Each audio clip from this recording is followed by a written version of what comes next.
Hi everyone, welcome back. In our previous video, we covered call, apply, and bind method. Today, we are tackling arrow functions and this binding, one of the most important concepts that trips up many JavaScript developers. So let's dive in. Here is the fundamentals rule. Arrow function don't have their own this binding; they inherit this from their surrounding scope. So let me show you the problem first. Check this one. This is the object, right? This is the object. We just call it and we get the output and it's work fine. Now with an arrow function, same arrow function, how it look like, just comment this, then it would be easy. Check this. With this arrow function, or we will call it, we actually get the undefined. Why undefined? Because the arrow function inherit this from the global scope, not from the person object. Remember, not from the person object. So arrow function are not suitable for object method. Okay, whenever we use the arrow function, then this is not suitable here to call this. Okay, so the where the arrow function shine, this is a good question, right? Arrow function are perfect for callbacks. Here's the classic example. Just think, take this is the classic example. Start function with the set interval. In this set interval there is a callback function, and in this callback function this would be a callback function, not the directly regular function, because whenever we call this, we get the none.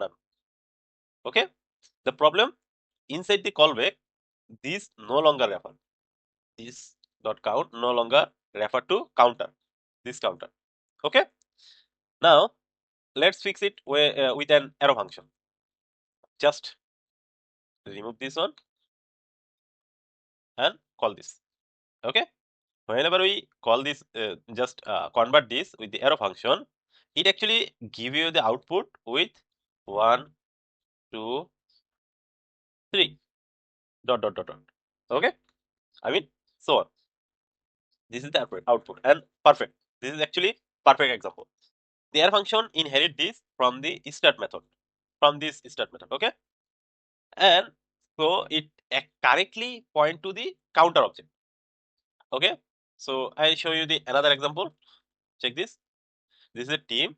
In this team, show team have a this member. This one is a for each. Actually, it's looping through the member, and in this member, in this for each loop, we are using the callback function, and in this callback function is the arrow function, and when we call it, we actually get the output. I mean, we actually get the exact output what we actually want using this keyword.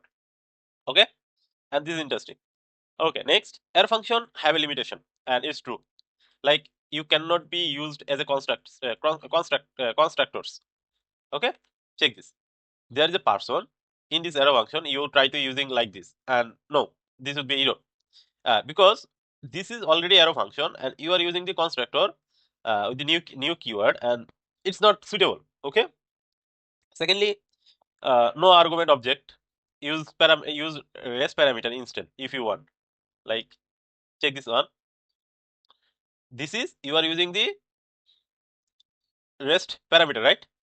Rest parameter, and when you are using the rest parameter, now you easily get the you can easily putting the so much, I mean, whatever you want, how many times you want to put in the value, you get the exact result based on this logic.